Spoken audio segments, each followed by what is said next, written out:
Hello, it's the .NET Data Community Stand-Up, episode number 576. As always, decided we needed a cool beginning, so that's our we're not very cool. No, we're back with another .NET Data Stand-Up. This week, we're here with Jon P Smith, author of Entity Framework Core in Action. And he's going to be talking with us about testing .NET EF Core applications. And we also got Shai here, who has just recently been updating our documentation page on testing applications, so it all kind of ties together there. So we'll get to that in a minute. Myself and Jeremy here, as always, and we'll start with the state of the unicorn. So let's show that. Add to stream. There we go. Okay, so the main thing that's kind of coming up here soon is 20 years of .NET. So the .NET framework was released 20 years ago in February. If you've been on Twitter, then you might have seen tweets by Beth Massey and other people, but follow Beth Massey for info on this. There's a lot of events planned. There's already some requests out there for anybody who has stories to share. And right here on this channel, as they say, we will be doing a celebration of the history of Entity Framework, which didn't come out 20 years ago, but it was in .NET Framework 3.5, so that's 14 years ago now, so it's been around for a while. And we have a few old names lined up here to come on the show, and maybe some others who we're still reaching out to. So Danny Simmons, he was the person who hired me, the engineering manager at the time I joined when they started EF. Then Rowan, as I'm sure you all know, was PM for a long time, tester before that. Diego, who's been on our stand-up before, and Tim Laverty, who was a lead PM back when we were starting the kind of code first, all that kind of stuff. So if my undercover research is correct, we're also coming up on a 10-year anniversary for open sourcing Entity Framework. Oh, yeah? Oh, I hadn't even thought that, but there you go. Very cool. So maybe we can look at that too. Yeah. Cool stuff. Yeah, so February 23rd here, that's definitely a one to check out. It should be a lot of fun.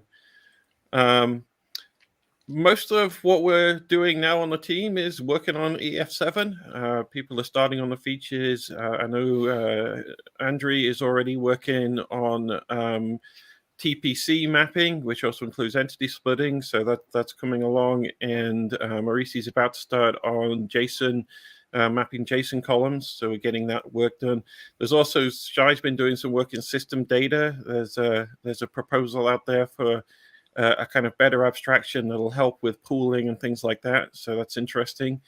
And we've been meeting with Eric Sink and WASM and Blazor teams to try and make it easier to do the cool run SQL Lite with EF Core in Blazor WASM, like Steve Senershon showed on his awesome demo, .NET Conf. And then finally, a couple of shameless plugs here.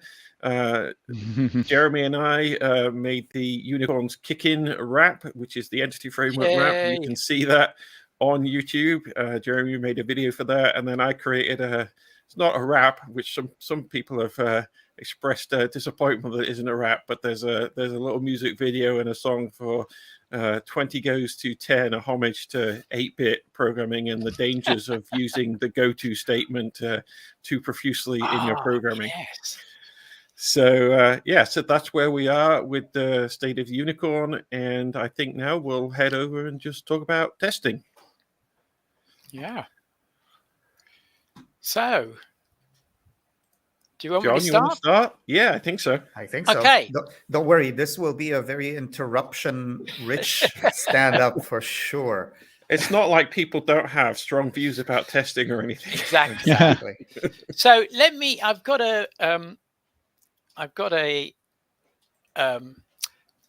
put out a tweet on Monday before this to see what people thought, how many people used automated testing, and you can see the results on your screen.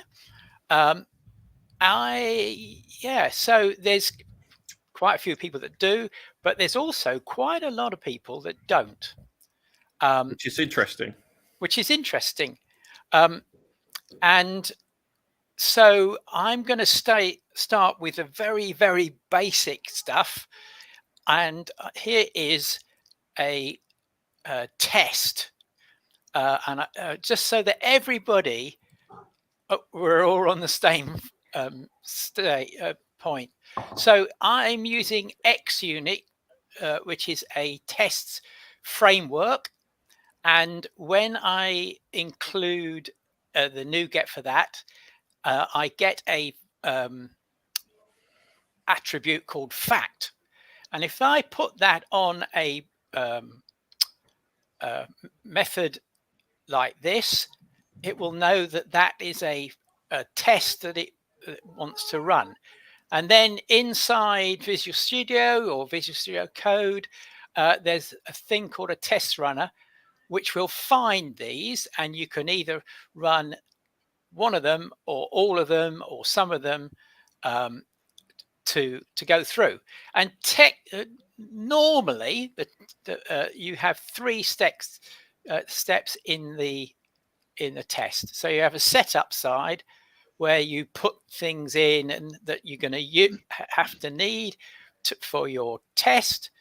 Then you put your code in the attempt bit here where you run your test, and then at the end you check that what your test did is what you think it should be. The good old-fashioned AAA, right? Arrange, act, and assert. Yep. I use setup, attempt, and verify because I'm dyslexic. so they're much easier for me to remember. So there it is. And from my point of view, I've had an interesting career so far. I was a developer, then I went into management, and when I came back to writing code back in 2009, there'd been a big gap, and I would say automated testing is, I think, the best thing I came across, because before that I used to work on a new release, and it would take a year, and you'd work on it, and then you gave it to the test team to test it, and it didn't work, and it was getting close to it's horrible. And what I like about as a dev, I like it because I get the feedback immediately, right? As a manager, I can tell you it's also good, because you get projects that are going on and they say, yeah, it's fine, and then you get the end and it's just a mess, right? Yes. So I love automated testing.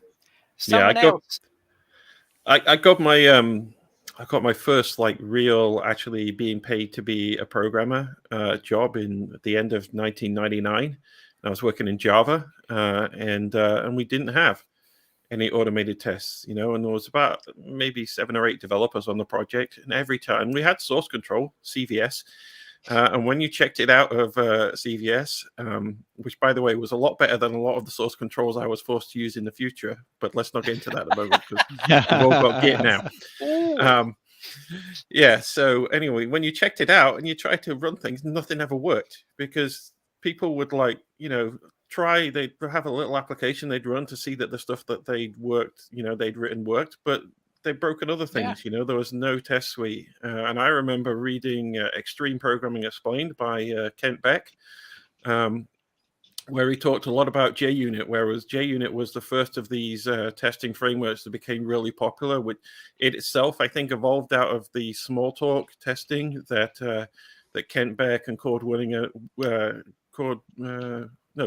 Ward Cunningham worked on at Tektronix for Smalltalk. But JUnit was the first where this was made popular, and it's just like night and day in terms of the code quality. If you're looking for books on testing and test-driven development, which is kind of a variation of this, where you always write the test first, which we probably shouldn't go into a religious debate on that either. Then look at Kent Beck's books. That I think they're still the best out there, in my opinion. And since that survey result is so interesting, if there are people watching now and they don't use automated testing, then let us know why and what you do instead. I think we are perhaps skewed by the type of work we do, certainly at Microsoft, in that, when you're writing frameworks that are used by lots of applications, in other words, your code doesn't have just 1 or 2 use cases, it has literally thousands of different use cases. You can't get away without having big automated test suites, because it's so easy to just break some case that you never even thought of, or and so I can understand, though, if you were writing a game on a phone or something like that, maybe it's a different situation. So if you've got thoughts about that, then let us know in the chat, because we definitely like to learn what other people do in other kinds of situations too. But go ahead. Yeah, I'll just add, I know we'll probably get into some of the technical details around testing and how, from an engineering perspective, it helps. But when I was in consulting and we worked on projects, a lot of times we would require that a requirement or specification for the project had a set of tests that could be written for it to verify it. And that small, simple step forced the teams to really think about the requirements in a way that made them a lot more concise and clear, and was a lot less back and forth. So there is a business sort of architectural overall impact of testing as well, that is not necessarily just technical. Absolutely. Can I just say this is a tangent, but we just have to throw this up here. Okay. So my wife is just shaking her head in the background here. It's like, what are you guys doing with this stuff? Anyway.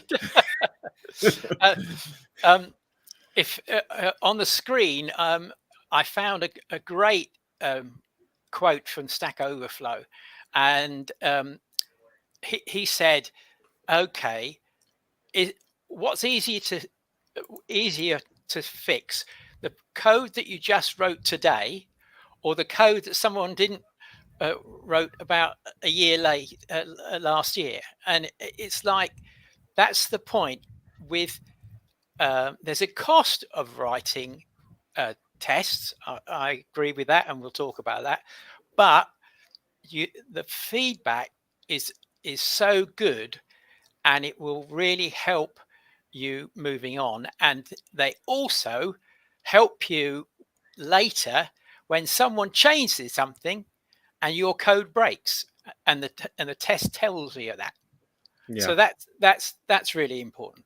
But the cost is there, and this is something that I remember emphasizing a lot when I first started at Microsoft. And I measured the time a long time ago when I was an IC, and I would spend 2/3 of my time writing tests and 1/3 of my time writing product code, and that was still with what I didn't consider to be excessive testing. That was, you spend a lot of time writing tests, and the reason you do it is because they are really, really worthwhile, and so it's not the kind of thing that you should think of as just, I'll spend a little bit of time and write a test. You're not going to get the best benefit out of that.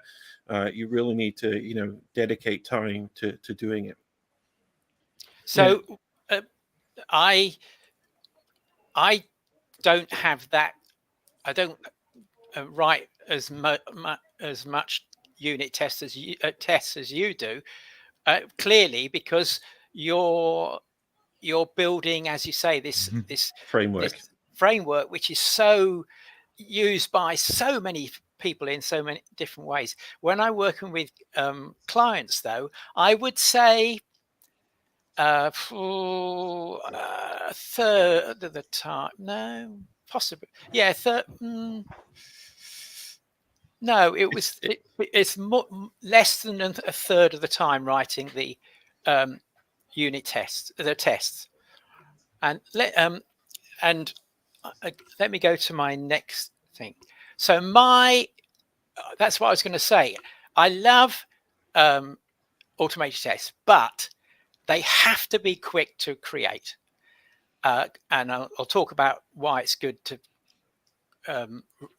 quick to run and everything. But and I absolutely I've written a library to help anything I can automate that I can use and I can reuse to really keep these.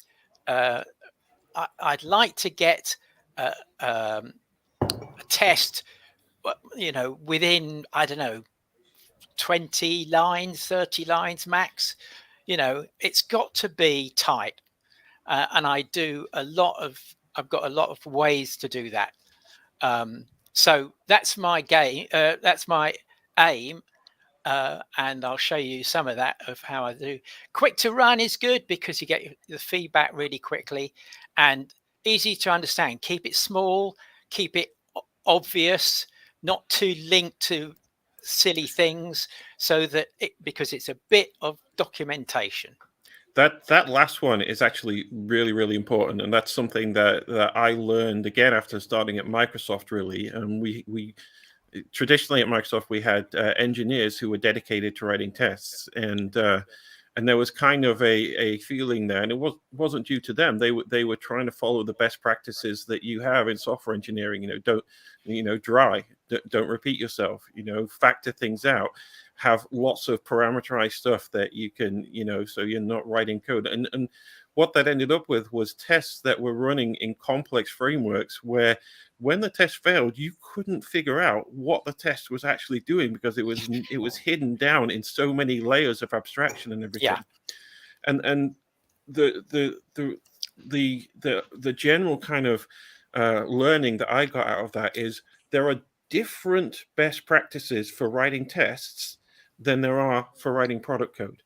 And that number 3 is the primary reason for this. The tests need to be easy to understand. You need to be able to tell what it's testing, if it fails, why it failed, and what went wrong. That's so important for writing a test. It doesn't matter so much if it's got a few lines of duplicated code with other tests. you know, because you maybe copied and pasted and edited a few times and you'll never go back to it again and do that again. That's okay, as long as it's still like easy to understand.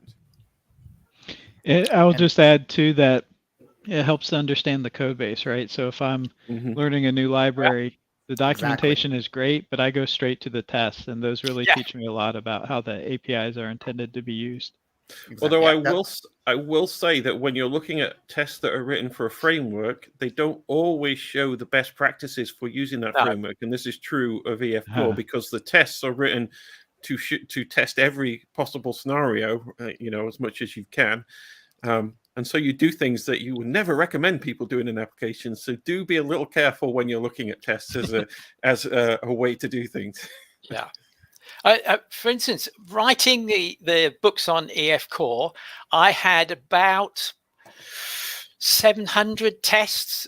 Everything that I put in the book, if I said it works like this, there's a test for it, right? And that is so good. Because you know what you're putting in is correct, and that's fantastic. I was going to move on to anybody want to stop me from? I was going to talk about the 3 ways to do tests with EF Core. Sounds good. Okay, I will put that up. Does anybody say no, this isn't it? But this is what I think is the 3 ways you can get to test your EF Core code. So my favorite thing about this slide is it eventually makes the in-memory provider obsolete. Yes. Yeah. Okay. Sorry.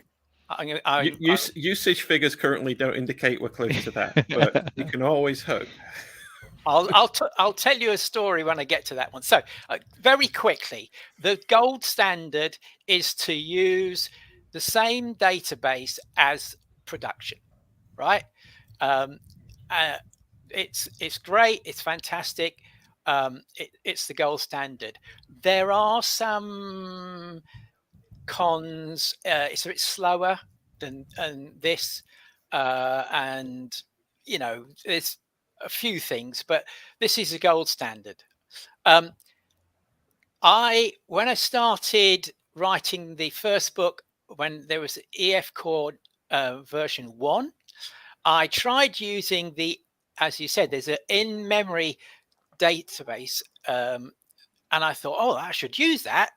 It was rubbish.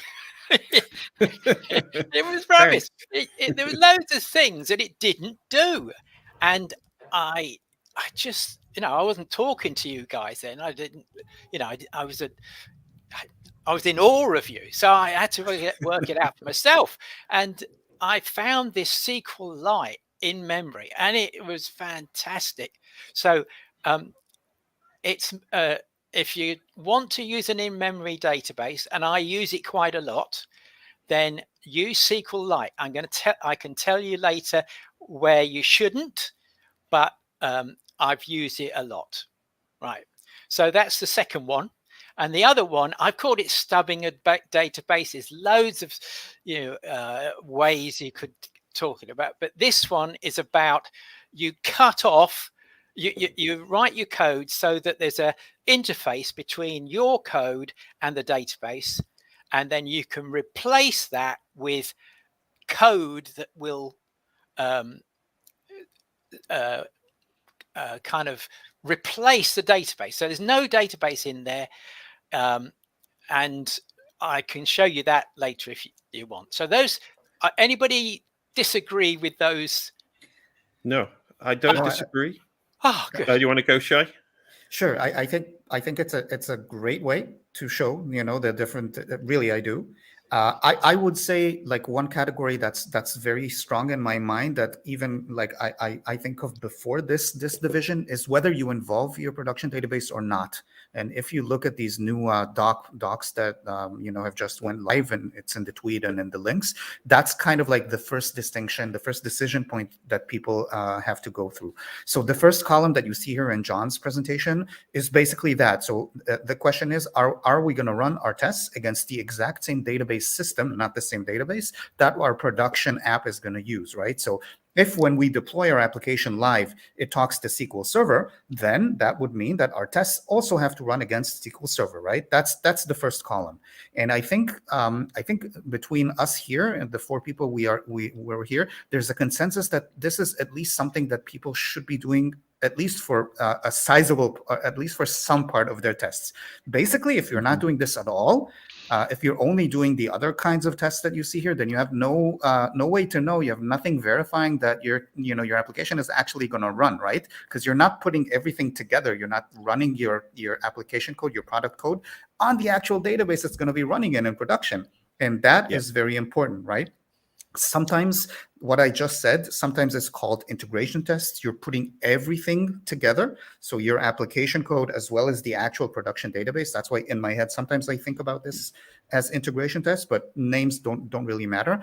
I think we mostly agree that we should at least do some tests against the production database, right? Yes. Right. So, go ahead, Arthur. Okay, I'll go.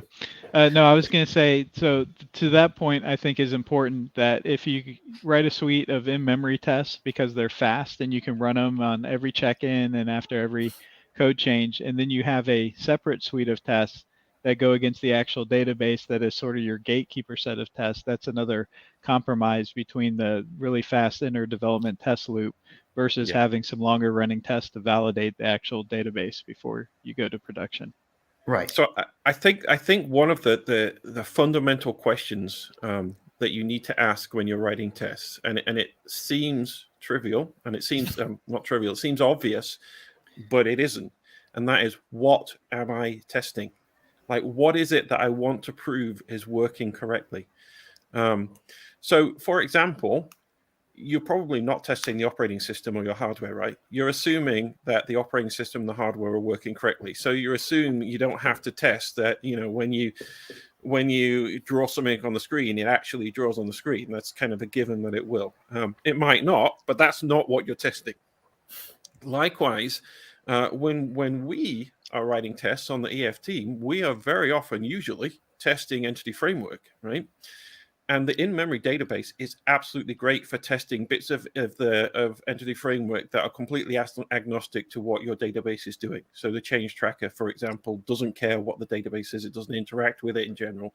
And so we can use the in-memory database for that, and it works great, right? Because we're testing entity framework. Typically in your applications, I would hope you treat entity framework a little bit more like the operating system in your hardware, and you don't feel like you have to test entity framework, right? And that's important when it comes down to, are you what you're writing test doubles for, what you're mocking and things like that. Sometimes people that seem to see tests where people are really kind of testing that entity framework does what it's supposed to do. And generally speaking, that's not what your tests are. So what are you testing then? Well, you're testing that your application works. And then when we get to the database, that splits into two different things. That splits into, is my application code working correctly when it interacts with the database? And that's where it really needs to be tested against the actual database that you're using in production to get the correct answer there, because the database used in your database system used in your production may return different results for a query than SQL Lite might do. Now, you may also be testing business logic in your application. So given that the database is returning me some results that are correct, because I'm not testing that bit at this point, and I want to do some processing on it, then is that processing doing the right thing and ending up with the right set of data at the end of that? And in that case, you may not need to use your business database system to do that. You may be able to use a test double, which we can get into the pros and cons of different ones of that later. But in that case, because you're not actually testing, the interaction with your database as such, you're just testing what your application does. Then you don't necessarily need to use the database system. So I think in general, my point here is really think about, what code am I testing here? Like, what am I writing the test for? And that can really help you decide what kind of tests are appropriate and what kind of system you need to make those work well. Okay. I saw someone say, show me the code. I've got examples of all each of these. Would you like me to go through them, or? Sounds good. Yeah. Okay. So, okay. Here's just so you can see it. This is a test of my code using Cosmos DB, and this is in chapter 16 in my book, and I build like a mini Amazon with 500,000 books in it, and Cosmos helps me to create a good performance. So you can see here, right? I set up a Cosmos DB content, and I'm with Cosmos DB. I would only use Cosmos DB to test a Cosmos DB application. It's so different to anything else. It's a NoSQL database, but there is a useful thing called Azure Cosmos DB emulator, and these run against that. So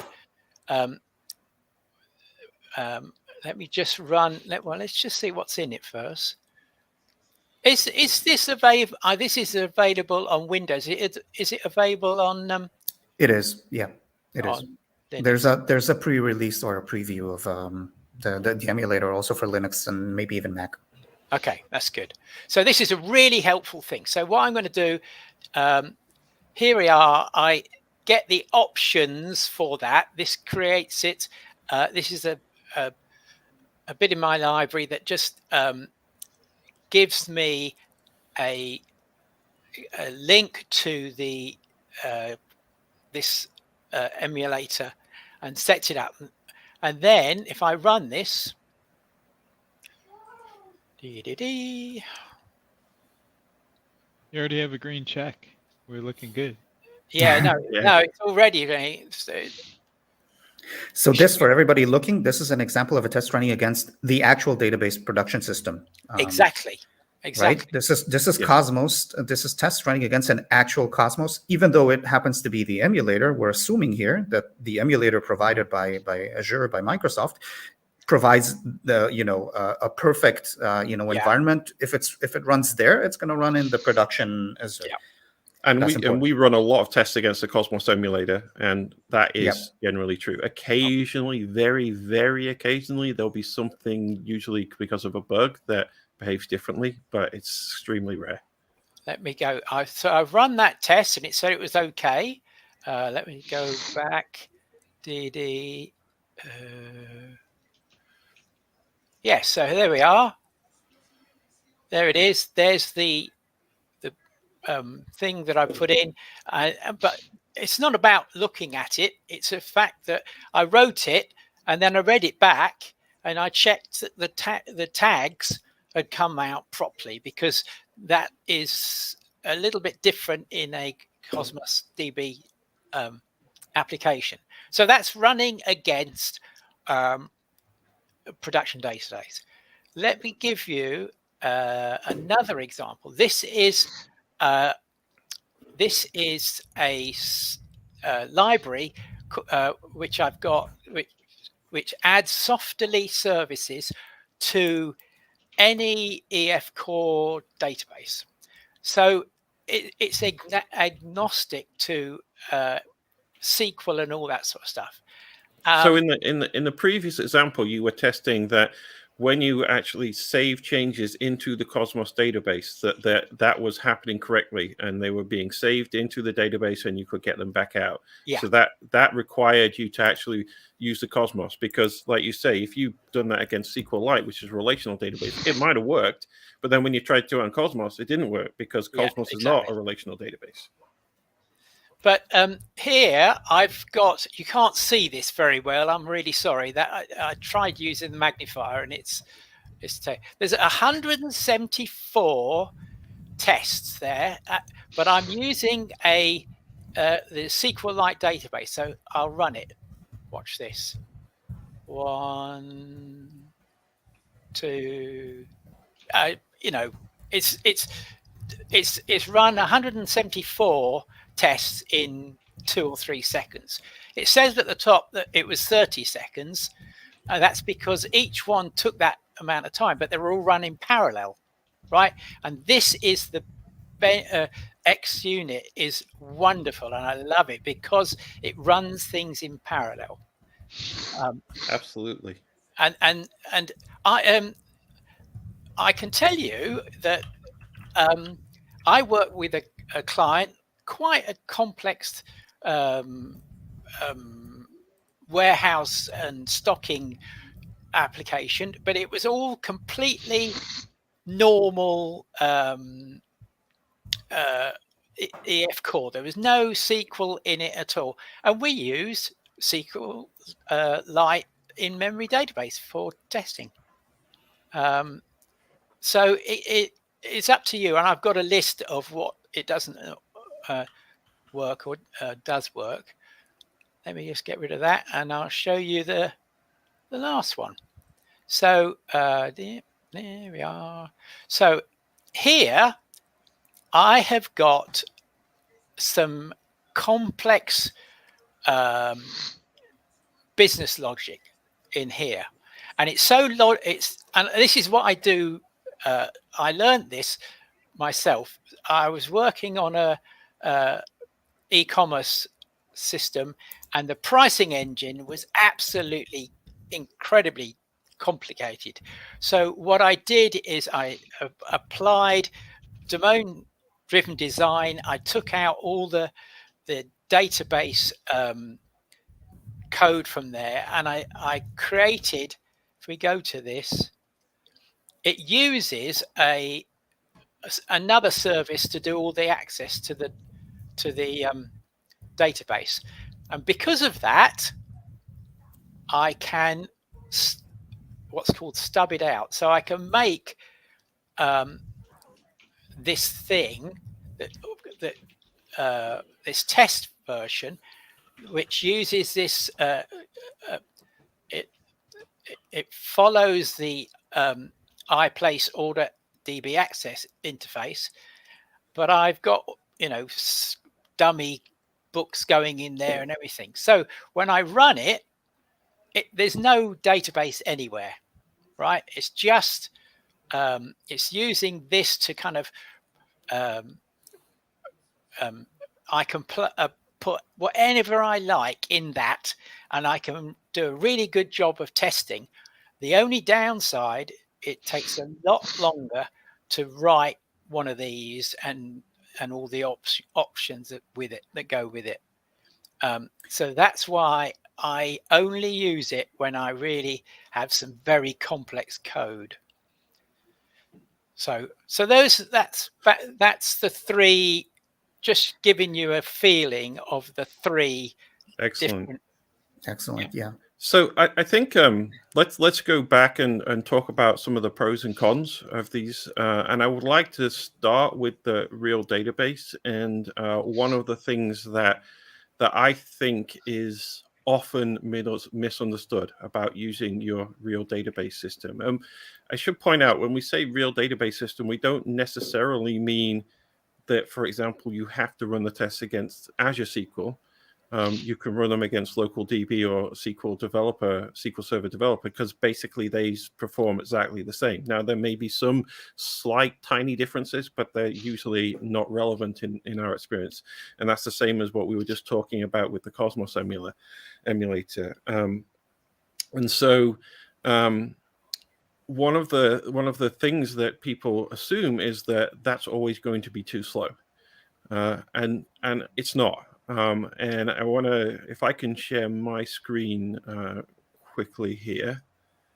I've done this before for some people, but what I have here is the EF Core main branch checked out, and then I have Task Manager show. This is my laptop. It's a nice laptop. Very, very happy. Thanks, Damage Boy, for recommending this. It's got quite a few logical CPUs here, 8 cores, 16 logical CPUs. So it's not like a super fast desktop with everything, but having all these cores is really important for the test parallelization that we talked about. We've actually done a lot of work in EF Core over the years to make sure that our tests run in parallel, and that does require some work. You have to be careful. You have to understand what shared state you have in your test frameworks. You have to understand, what's shared and what isn't in an XUnit fixture, for example.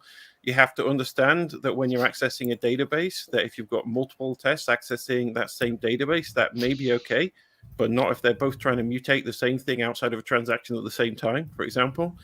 And then you also have to understand that creating databases and deleting them, dropping them is slow. And so usually, we may talk about things like Respawn and tools that can help you do that.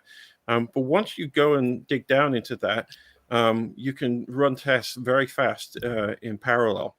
So I'm going to start the EF tests running here. And by the way, this is a new industry standard official benchmark, is how long it takes for you to run all of the EF Core tests. Yes. So this will probably take a little longer than normal because I'm doing StreamYard and there's a lot of stuff running on my machine, as you can see by the fact that the CPUs are being used already. It's so the first thing to notice here is how it's started running all of these at the same time. This is XUnit saying, right, I'm running all of these in parallel. The next thing to notice is my cores have just maxed out, right? Yep. Because I hope you can still hear me and it's not totally like ruining everything that else is going on. But the tests are using every bit of CPU power that you can. Also have a very fast SSD in here. It's not doing a whole lot of data access, but what it is doing needs to be fast. That really slows your test down. And this is accessing real SQL Server database. It's actually accessing SQL Lite and Inmemory. I don't think I'm running the Cosmos test, but it's accessing a bunch of stuff at the same time. And there's 80,000 or so tests that this thing is running in total. How long is a piece of string? What counts as a test? This is as XUnit counts tests. So a theory with 6 variations is 6 tests in XUnit. But still, I think I counted the number of database connections, and it's tens of thousands of database connections that it opens and closes over the course of this, and it's not terribly slow. So we'll probably I'm a lot slower at talking, and I go on and waffle a lot more than these tests do. So I'm probably by the time I finish talking, this will have finished. Although, like I say, I'm doing other things on my machine. But you can see, right, the CPU is maxed out at 100% utilization. And then as tests start to finish, this will drop off and you'll see like some of the CPUs come free as the tail runs.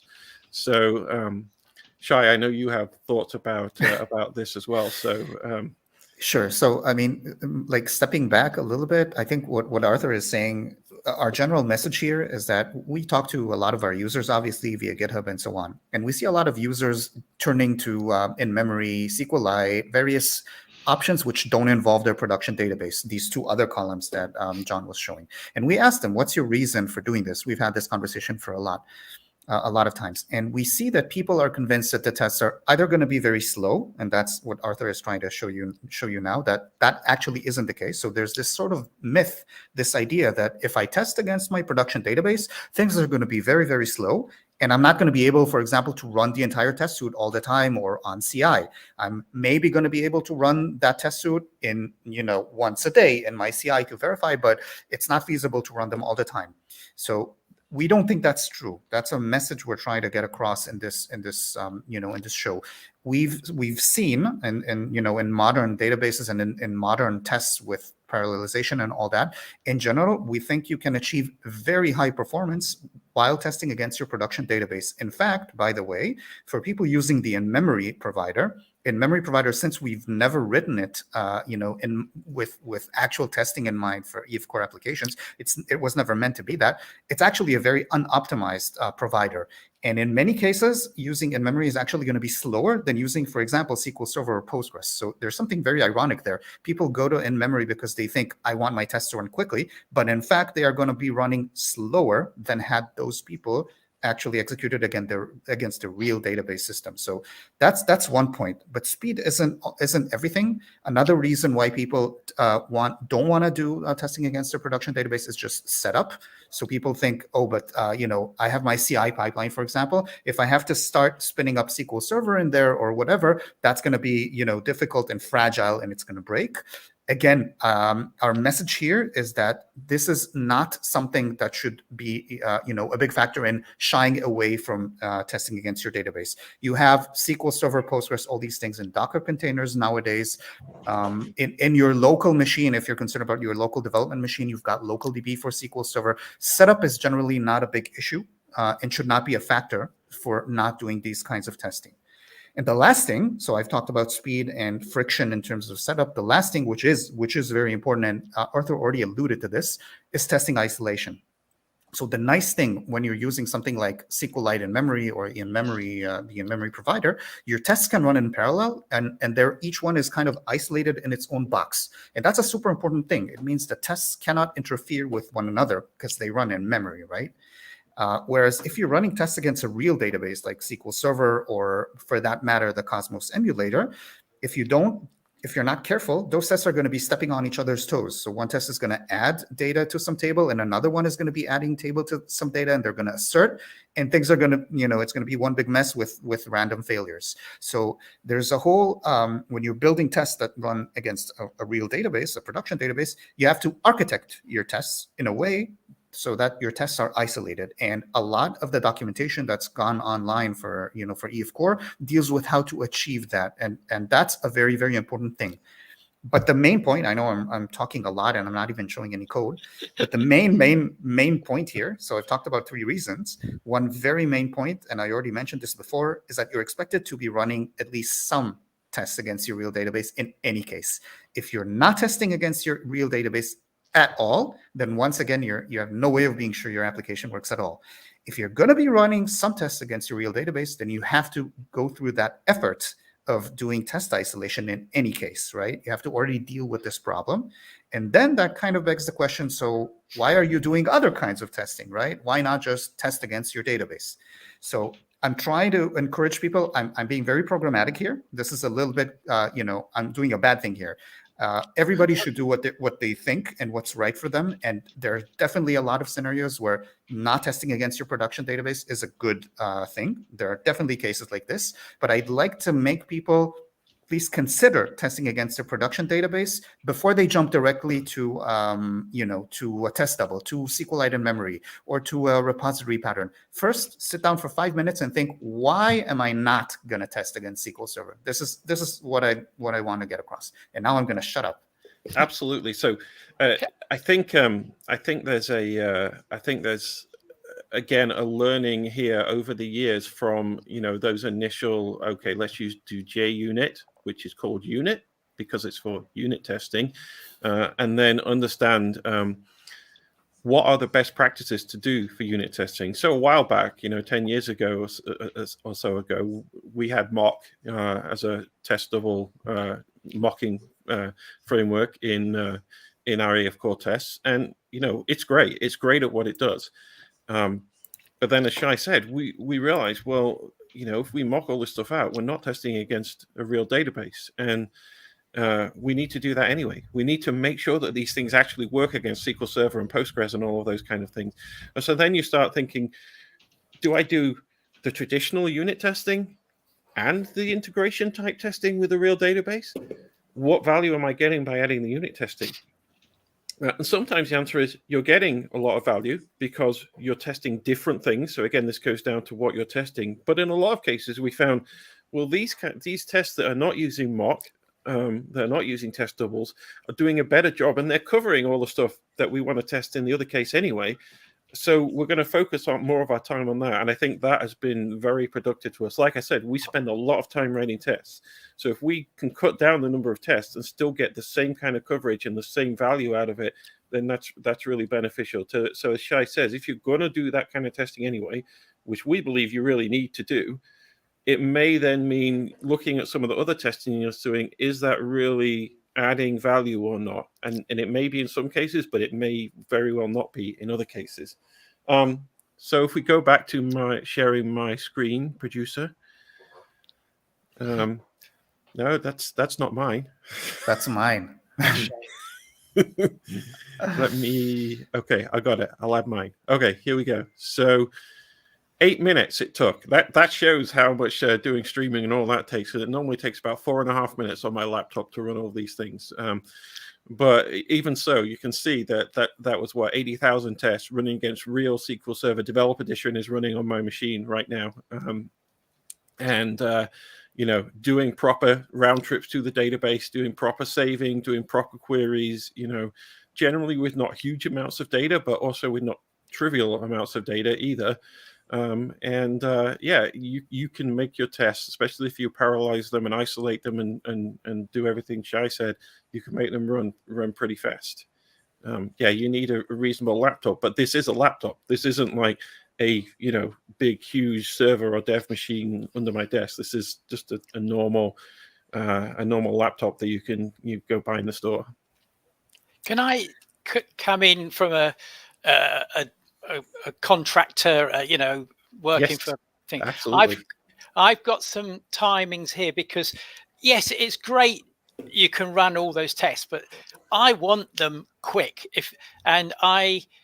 I really work at that. I want to be able to go and test, this test, change it, test, change text, really quickly. So I've looked at ways of speeding that up. And if you share my screen, I've got some timings from how long it takes to create a database ready to use. And before EF Core 5, it took, on my PC, it took 10 seconds. And that is terrible. That drove me bonkers, right? So I had to find a way around that. EF Core 5, and it wasn't EF Core, it was a change to the SQL Server code, wasn't it? Or something, but something changed and it's way quicker. So if you create a new database it takes about 1.5 seconds. Then talking to the EF Core team, they came up with this thing called Ensure Clean, which doesn't delete it, but just deletes all the tables and the views and the indexes, and that's quicker. That's less than a second. For Postgre, it's really, really fast.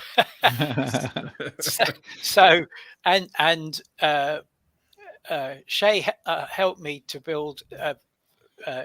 This one came, with permission from the EF Core team, and it's in my library. This one, Shay helped me, and it's 70 milliseconds to set up.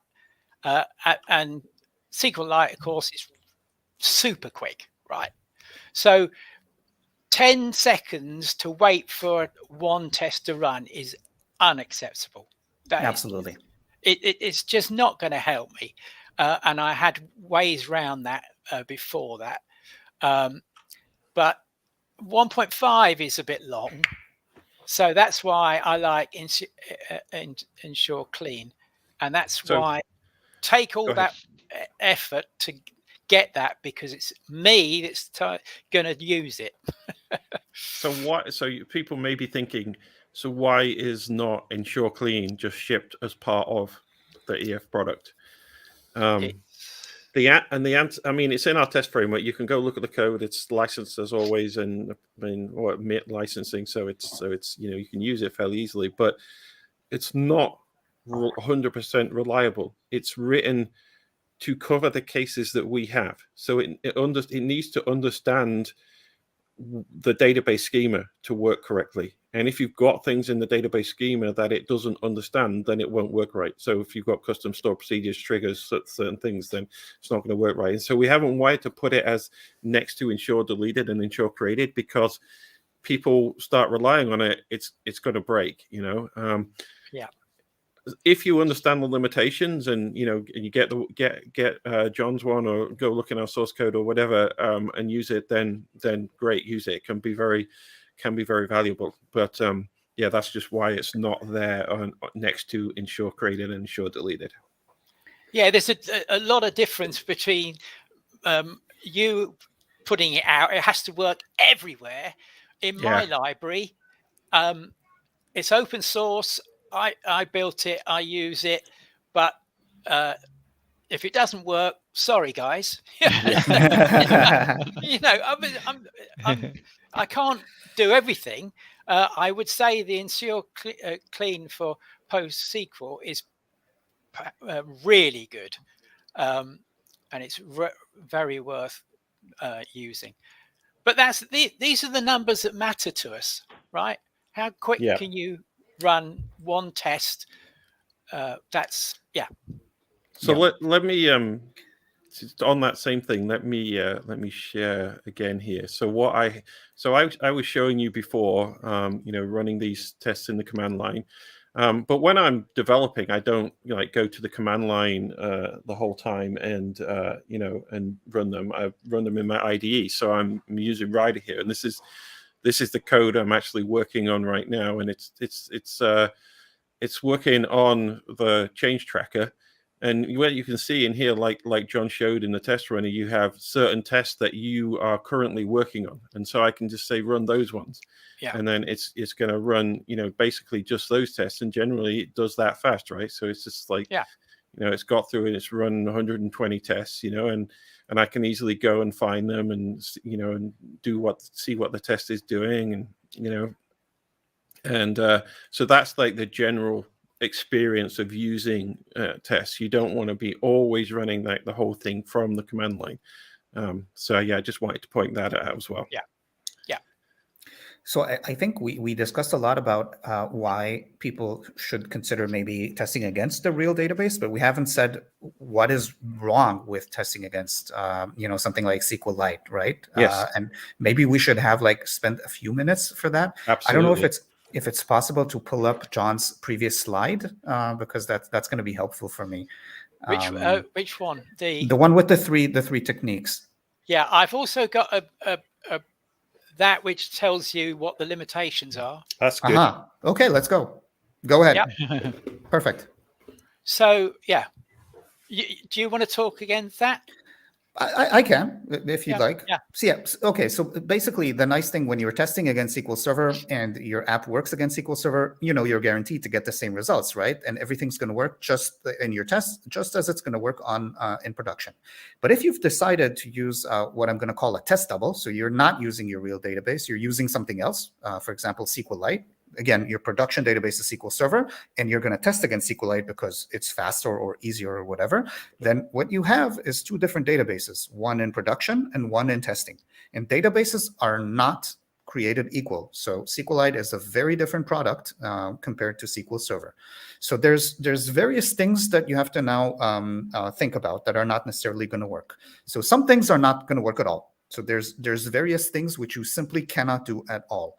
For example, in EF core, sometimes you have an EF functions, something like SQL Server has full text support, right? So if you want to use that, you can do ef.functions.some function there inside your queries, and that will perform SQL Server full text stuff.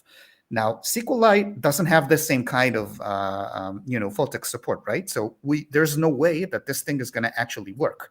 This thing will basically just throw an exception. Your query will fail. You cannot test this any code that uses this kind of thing. So this is one example of something that's going to fail. If, by the way, you've decided to use Inmemory rather than SQLite, then that list is a whole lot bigger. Inmemory doesn't support transactions. It doesn't support SQL at all. There's many things, because in-memory doesn't even try to be any sort of relational database. It's a completely different thing, right? People can constantly come to us. They wrote tests with in-memory, and they say, oh, I want you to implement in-memory this thing that SQL Server can do for me. Execute the SQL. Yeah. Execute the SQL for me. So now what they're basically asking us is to implement a whole SQL engine inside, the in-memory database. Of course, we can't do Asking us that, to implement SQL Lite in memory, basically. Exactly. But SQL Server, but like SQL Server, But not like for SQL Lite, Server, right? yeah. Exactly. And then Should the we talk Postgres about guy will Compact, come SQL along. Server No, let's not talk about SQL Server Compact. That's too Yes, soon. Exactly. So I'm trying to say, first of all, there's a lot of things that are not going to work at all. Even the things that are going to work. For example, let's say you are using SQLite, then sure, you can use SQL, because SQLite does use SQL, right? But the SQL is not 100% compatible. I hope people understand this. The SQL that SQLite does and the SQL that SQL Server does is not the same SQL. The constructs are different. There are many. The quoting is different. SQLite and Postgres use double quotes. SQL Server uses these brackets.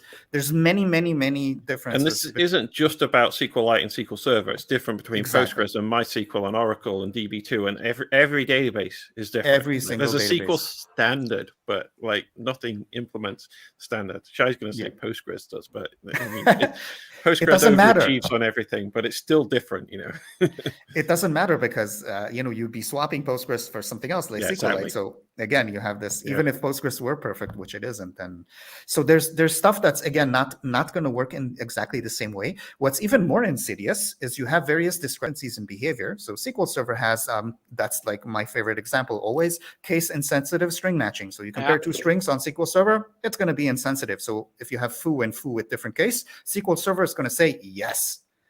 SQLite, on the other hand, just like Postgres, does case sensitive, okay? And in memory as well, by the way. So the same query, the same link query in EF Core, which you execute against your test database, which is, again, SQLite, is going to return very different results from that same query executing against SQL Server. This is very bad, because this is not your query failing. It's going to be returning different results. That's a very different thing, right? So when you swap the database like this, you use another database instead of your production database, you're opting into a whole world of potential pain. If you're doing very simple queries, a very restricted set of things with EF Core, sure, that's going to work in memory and SQLite. And maybe that's enough for you. And that could be a scenario where using these tools is fine. However, the moment you step out of that very restricted circle, and you start using SQL Server specific functions, raw SQL transactions, various SQL constructs that return different things between the different databases, you're going to have a big problem, and you're not going to be able to test anymore. That's a problem you have when you're swapping the database. If you test against SQL Server, obviously you don't have this problem, right? So that was extremely important for me to get this point across. We're almost out of time. I just wanted to say one more thing. So it's worth, this is a bit more conceptual, but it's worth, again, thinking about exactly what you're doing, a little bit like Arthur was saying at first. If you're testing against SQL Server, you're testing against the real thing. If you're testing against in-memory or SQLite, you're using what's called a fake. You're using a test double, or in this case, a fake, an alternative database implementation, which you're swapping for your real implementation. It is a real database. SQLite is a real database. And even in memory, you could, like, with a stretch, you could say, okay, yes, this is like, it stores stuff and it can retrieve them, right? So maybe we could say this is a real database. It's a fake database in the sense that it's not your real database, right? A fake database is never going to be, going to provide you, will never allow you to test exactly what you want in the same way that it would work on SQL Server. The other approach, which was the third column on Jon's thing, is a more of a mocking approach, which is where the whole. This is why I wanted to show the the three kind of things. So the first one is the real on the left. The middle one is the faking approach. Okay, the testable fake. And the right one is the mocking approach. Basically, this is what I want everybody kind of to come out of this. When you stub the database, or I would even say stub the data layer, the idea is to eject EF Core out of your tests. You actually don't want us there when you're doing your tests, because you don't want to, that's exactly what Arthur was saying. You don't want to test us. What you want to test when you're doing that kind of test is your actual application or business code.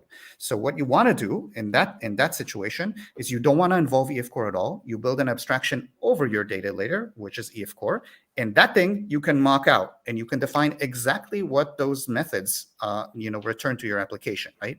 So there's the real approach, there's the fake approach, and there's the mock approach.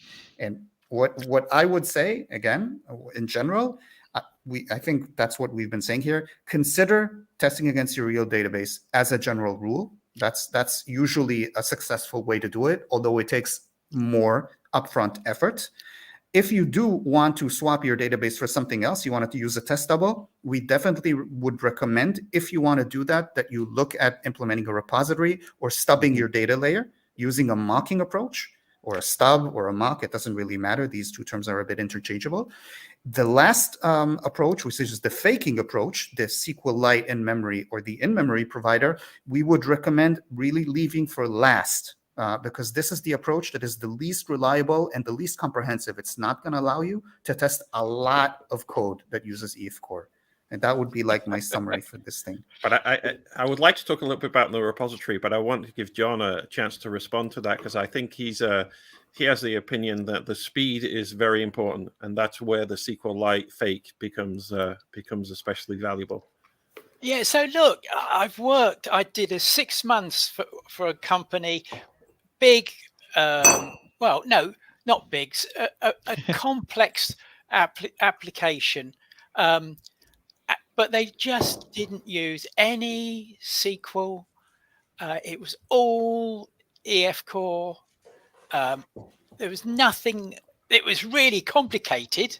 It was hierarchical, and it's horrible. But I could use SQL Lite, and it's fast, and it worked easily in the CI/CD thing. I didn't have to set anything up.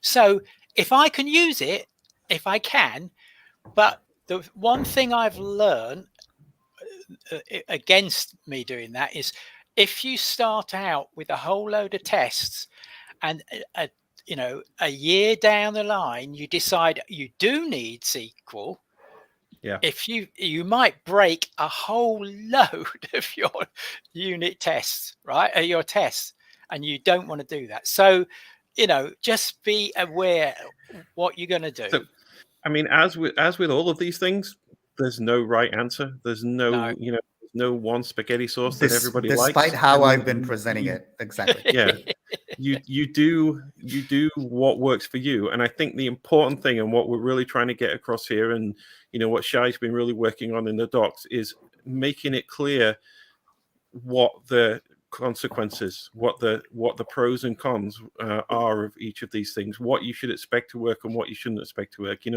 If you're going to use the in-memory database, go ahead, use the in-memory database, but be aware it isn't a relational database and it will behave differently. Likewise, don't use it. Don't use it. Don't use it. No, don't use it. There's no real reason. No reason to use that. I think that's the one absolute thing we can say to people here, right? I think you SQL Lite in memory. Yeah. Yes, exactly. So there's a few questions that I've kind of I've been saving that I think we should get to before, we're running over, but that's okay. We always run over, so normal thing here. But I want to talk a little bit more about the repository pattern. This is something that I think Shai has become aware that I feel quite strongly about some of the things around the repository pattern, and I want to show this comment here, because I think it leads into it quite well. The comment here is, it seems like optimally one will be able to mock EF Core in some way. I assume that DB context will be complex to mock, right? Is there some push in the future to make mocking easier potentially? No. Okay. So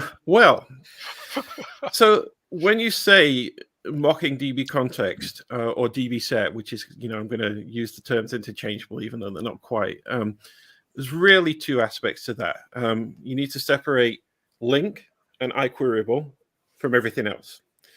So you could mock. There's some challenges in that somebody filed an issue recently saying it's kind of hard to mock add and attach in that because of the return types and stuff. We're going to look into that because you could mock add and you could say, okay, when I call add, I'm just going to use automatic mock or whatever, any kind of test behind that, and that should work fine because it's a simple thing. It has simple, well-defined behavior that method does, and that's true of most of DB context. Even save changes, I would put in that category. When you have an iQueryable, a link query, it's a whole different kettle of fish, because link is designed to be this extensible, composable query mechanism, right? That you can expose to your applications. You can say, okay, here's my iQueryable, here's my DB set to your application, its products, and then the application can say, well, I want to filter by this, I want to select that and project that, and group by this and order by that, and do all of these things, and that's really powerful and it's really expressive. And I personally think that's one of the best things about .NET is that iQueryable has all of that power. The downside of having that power and flexibility is it's virtually, whether it's impossible or virtually impossible or practically impossible, Shai and I have argued over the last few days, but basically you can't mock iQueryable, not in a meaningful sense. You can try to put an in-memory type of collection where it's really converting it to an IEnumerable and then returning a list and doing, which is just another fake. It's just another fake, and it's hard to do and doesn't work very well. If you were really to be able to mock an iQueryable, you would have to be able to understand all of the different expressions that your application could use. So you'd have to be able to understand when it's doing a where clause, when it's doing a group by and order by, interpret that, and then mock that in some way. And I tried to do that years ago. It's not possible. It's really not something you should do. So then what's the answer? So the answer is either you don't do that and you do these other kinds of testing that we've talked about. And generally speaking, I would say that would be my first line of attack. Or, as Shai was saying, you create a repository. And the important thing about that repository is that it does not expose iQueryable. There's patterns out there that purport to be repository, and I'm not going to get into whether they really are or really aren't. But if they expose iQueryable, it doesn't solve the problem. And Shai goes into this in detail in the documentation. What solves the problem is not exposing iQueryable. So you have methods on your repository, get all products or get products with some condition. And you can parameterize that. There's parameter objects, there's well-known patterns, Martin Fowler goes into them in his books and stuff. There's well-known ways that you can write repositories that still let you compose and everything. But the point is that when you're mocking those, they're again well-defined. They're very well-defined, discrete things that your repository is doing, and then you can mock that. And I would say that, people often ask, should I use a repository with EF Core? And I would say that to me is the primary reason. If you want to do that kind of testing, if you need that kind of testing where you're abstracting the data layer, as Shai said, and you want to be able to mock that and have your business logic run with a completely abstracted data layer, then the repository is the way to do that.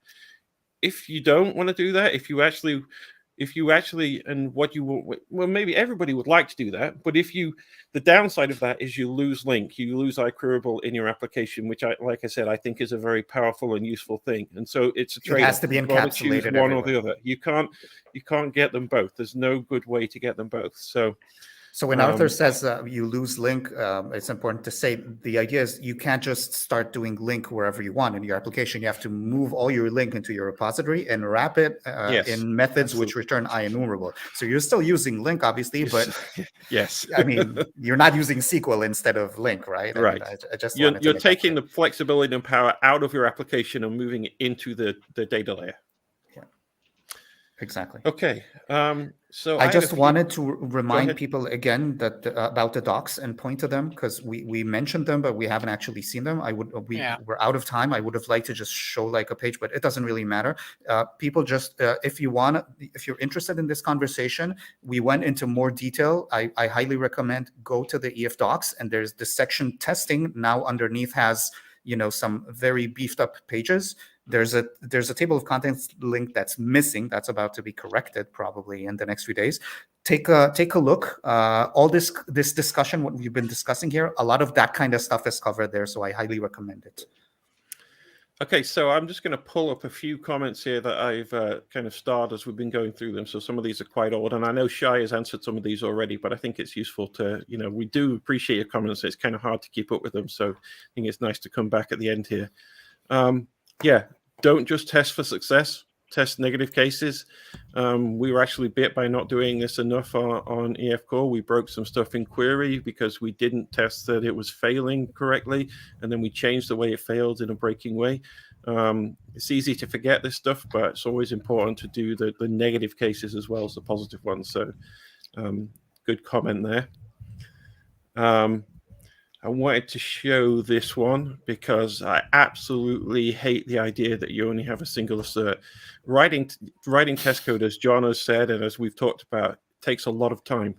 And you creating it's a nice principled idea, but it already takes so much time to write tests. And so, multiple asserts in a single test is much more practical, much more pragmatic. Don't overdo it because, like we said, keep it simple, keep it easy to understand, but don't just do one assert. It's just not worth it. So feel free to jump in, guys, if you have other comments on this stuff. Let's see, what's this next one? Do you think the SQL generated by Link should be a test target for business? So this goes back to, what are you testing? Are you testing that EF generates the SQL that you want it to test? I would hope you want it to generate. I would hope you probably aren't doing that most of the time. Yeah. If there's a specific requirement that you need a certain kind of query to be generated by your application because you know that there's an index issue or a perf thing that you actually you've run into this in the past and you're writing a regression test, then sometimes it might be useful to test the generated SQL. But I would say, generally speaking, do you care if the SQL changes as long as it works the same or better than it did before? And the answer usually should be no, I don't care. And so I would say for most applications, don't assert against the SQL. It's not worth it. Shai? 2 comments. I mean, this would be a bit akin to asserting on your assembly when you compile a program, right? Nobody does that, right? In a certain way, SQL is a little bit like assembly when it's generated by EF Core, though I don't like that comparison too much. But anyway, that doesn't matter. Plus, be aware, EF Core, the SQL that EF Core generates is going to change from version to version because we improve our our SQL generation pipeline and all that kind of stuff. So you're going to have to update your tests every time, and that doesn't make any sense to me. Again, except for very, very specific cases, like Arthur said. Yeah, it's go ahead, Jeremy. I was going to say it's like managers keep saying, talk about impact and outcomes, not activities, right? Exactly. Because SQL is the activity, but the result set is the outcome. Exactly. And you want to do outcome-based testing. Now, in EF, we are generating the SQL, and so to some degree, we care what SQL is generated, which means we have a lot of tests that have SQL baselines. And Shai actually over the holiday period wrote some code that will go and automatically update those, because if you do something that changes the parentheses, for example, in every SQL that we generate, and then you've got basically 30,000 tests failing, it's a huge pain. So don't get yourself into that situation unless you a recent thing, like I did a change which removes parentheses in some situation, and that broke like hundreds of SQL assertions. But that's our problem as the ones writing the ORM. That shouldn't be your problem as the application writer in general. I just say sometimes when I'm performance tuning, I might create a little test and I'll output the SQL to the display. just to see what's going on, because it's That can be sometimes very useful. it's often easier to have a little test to find it rather than working with the whole application. But then I might throw it away. One way you can do that, of course, in when using EF Core now is set a breakpoint in your test and then go look at the to query string and get the generated SQL that you can copy and paste directly into Management Studio. I've done that quite a lot. That's very useful. True. Good point. But getting useful stuff that you can further investigate out of your test is often valuable. Okay, so we've talked about this a little bit, but I want to re-emphasize this. Is there a future for the EF in-memory database? It's not recommended for testing. Yes, there's a future for it because it is used extensively by us to test EF. It acts as a fake, and a very useful fake that is it's much easier for us to to basically set up some tests with data that you can then test the behavior of the change tracker on using the in-memory database than anything else, because it's so simple. But we don't use a lot of data, and it doesn't have to be super fast because it's not much data. Is there a future for it as a public package that people use? There was an issue opened. The whole team has been begging me to just say we're going to deprecate the in-memory database forever, especially Smith, because he generally has to make queries work on it, and it's like, is this really worth it? So the more of you that stop using it for testing in your applications, the better it is for us. On the other hand, realistically, it has massive usage numbers, and we're not gonna remove it anytime. I don't think ever. I mean, certainly not soon, but probably not ever. But we do hate that we have to work on a provider that basically only serves testing, which is not even good testing, right? Again, because it's problematic, and we have to spend time on it. That takes our time away from feature work and actual bugs. If anybody wants to use SQL Lite in memory, in the links, there's a link to my library, and I have code in there that will set that up for you, in just one line. So, that's going to be easy. Yeah. Okay. So this is something that we kind of touched on when Sky was talking about the factoring.